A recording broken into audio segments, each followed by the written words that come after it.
Assalamualaikum warahmatullahi wabarakatuh. Perkenalkan, nama saya Putra Renaldi dengan NIM 2024 050101032.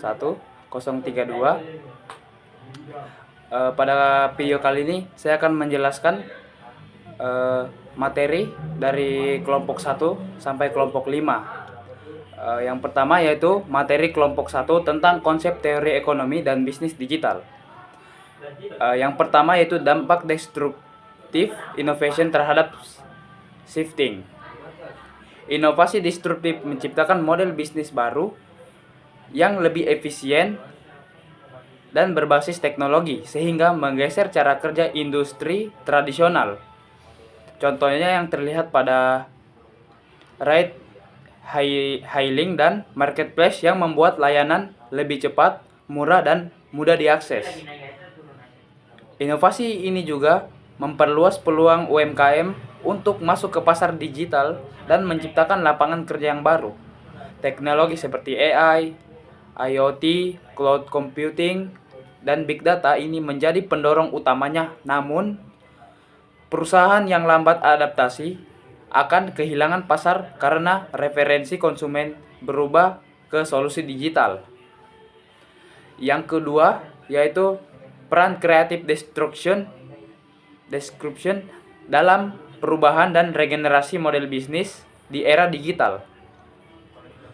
Creative destruction merupakan proses di mana inovasi baru menggantikan model bisnis lama yang tidak mampu bertahan, membuka ruang bagi regenerasi ekonomi yang lebih segar dan adaptif pada perubahan pasar. Mekanisme ini memperbarui ekonomi dan mendorong persaingan. Creative destruction bukan hanya meruntuhkan, tetapi juga mendorong pembaharuan dan lahirnya model bisnis yang lebih relevan. Perusahaan yang mampu mengelola proses ini akan tetap bertahan di tengah perubahan cepat di era digital. Yang ketiga yaitu sustaining innovation dan daya saing perusahaan. Sustaining berkelanjutan atau sustaining innovation merupakan sebuah pendekatan inovasi yang berfokus pada peningkatan atau penyempurnaan produk, layanan hingga proses yang telah ada. Tujuannya yaitu untuk mempertahankan posisi daya saing perusahaan di tengah pasar yang terus mengalami perubahan dinamis. Baik, materi kedua yaitu materi dari kelompok 2 tentang inovasi kewirausahaan berbasis digital. Pertama yaitu konsep inovasi perusahaan dalam mendorong daya saing dan berkelanjutan usaha. Inovasi dalam kewirausahaan merupakan elemen kunci yang membedakan seorang wirausahaan sukses dengan pelaku usaha yang hanya sekedar bertahan. Inovasi kewirausahaan mendorong daya saing melalui bentuk produk, proses, dan model bisnis, serta pemasaran digital seperti penggunaan CRM dan big data untuk personalisasi. Inovasi meningkatkan keberlanjutan usaha dengan adaptasi terhadap krisis seperti pandemi, serta peluang seperti akses pasar global dan efisiensi operasional. Yang kedua yaitu faktor pendorong dan tantangan utama dalam pergeseran bisnis dari model tradisional ke digital. Yang pertama yaitu perubahan yang didorong oleh pertama, kemajuan teknologi, yang kedua yaitu perilaku konsumen yang lebih digital, ketiga yaitu efisiensi biaya serta akses pasar yang lebih luas.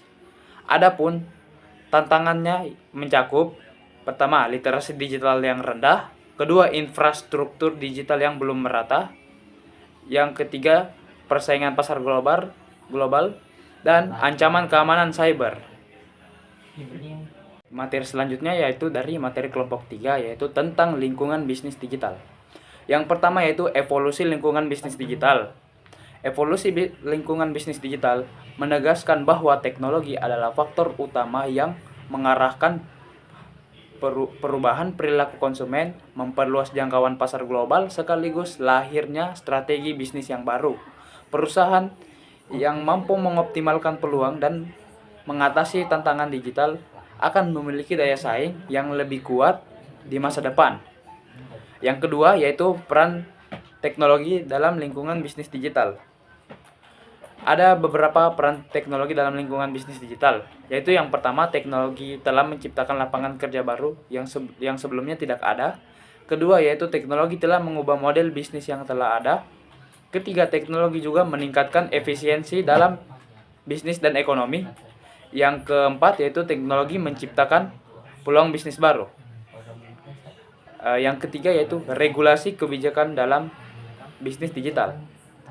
Regulasi diperlukan untuk menjaga keseimbangan antara keamanan dan kemajuan teknologi. Aturannya tidak boleh terlalu ketat agar inovasi tetap berkembang, tetapi juga mampu memigasi resiko transaksi online.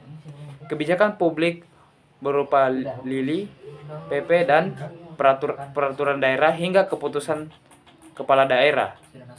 Ini dibuat untuk mengatur fenomena digital dan menciptakan sistem yang aman.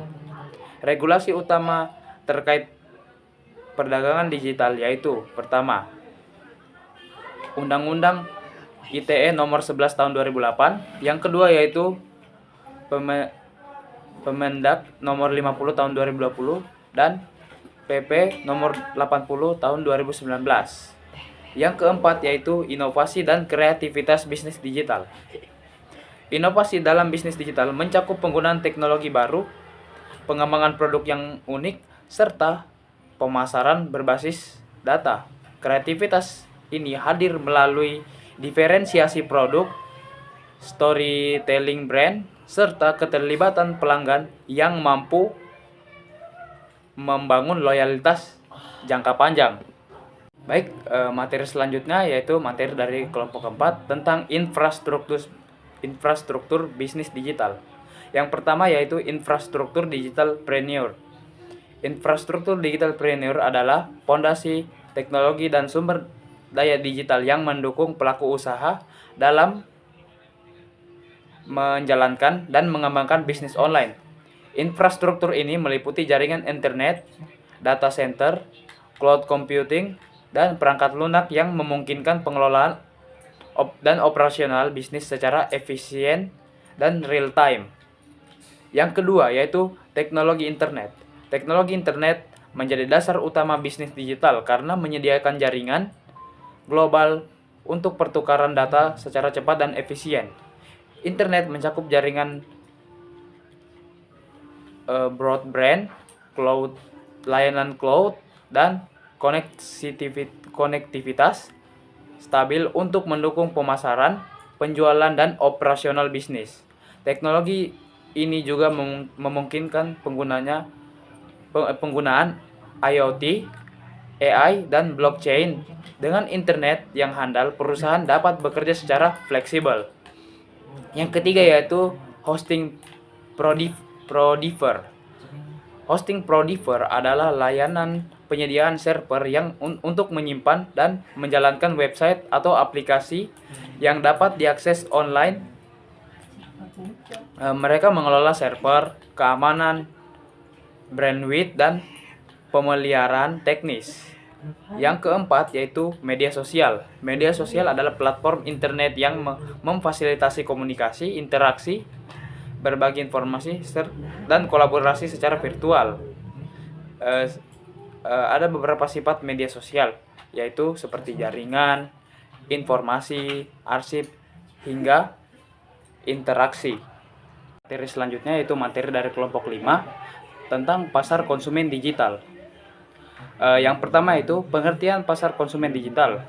Pasar konsumen digital adalah tempat terjadinya jual beli melalui internet, di mana konsumen dapat mencari produk, memesan, dan membayar hingga menerima barang tanpa harus bertemu secara langsung dengan penjualnya. Yang kedua yaitu karakteristik pasar digital. Pasar digital memiliki karakteristik pertama yaitu transparan. Harga, ulasan, dan kualitas produknya mudah. Yang kedua yaitu biaya yang rendah. Yang ketiga harganya fleksibel. Yang keempat, cakupannya luas. Selanjutnya yaitu interaktif dan personal, dan juga pengiriman digital. Yang ketiga yaitu perbedaan pasar konvensional dan digital. Pertama, akses dan tempatnya. Konvensional, dia harus datang di tempatnya secara langsung, berbeda dengan digital yang cukup lewat internet saja dalam transaksinya. Yang ketiga yaitu tempat dan waktu. Konvensional dia terbatas dengan lokasi serta juga jamnya. Berbeda dengan digital yang aksesnya bisa kapan saja dan di mana saja. Yang ketiga yaitu informasi produk. Konvensional dia informasinya terbatas, berbeda dengan digital yang informasinya lengkap, seperti fotonya misalnya, ulasan ataupun deskripsinya. Yang keempat yaitu harganya. Konvensional memiliki harga yang cenderung stabil, berbeda dengan harga digital yang fleksibel karena banyak promo. Yang kelima yaitu jangkauan pasar. Konvensional dia hanya sekitar toko saja, berbeda dengan digital yang bisa di seluruh Indonesia. Yang keenam yaitu interaksi antara penjual dan pembeli. Konvensional dia harus tatap muka secara langsung, berbeda dengan digital yang bisa lewat chat ataupun aplikasi. Selanjutnya yaitu perkembangan e-commerce. Perkembangan e-commerce ada 3, yaitu e-commerce di Indonesia berkembang sangat cepat dan menjadi salah satu yang terbesar di Asia Tenggara. Kedua, didukung oleh internet, smartphone, marketplace, misalnya Shopee atau Tokopedia, dan media sosial lainnya. Yang ketiga yaitu secara global juga meningkat pesat di negara seperti Cina, Amerika Serikat, hingga di beberapa negara-negara Eropa. Yang selanjutnya yaitu perubahan perilaku konsumen. Konsumen lebih suka belanja online karena cepat dan praktis. Yang kedua, selalu membandingkan harga, membaca ulasan, serta mencari promo. Yang ketiga, pembeli sering dipengaruhi oleh media sosial dan influencer.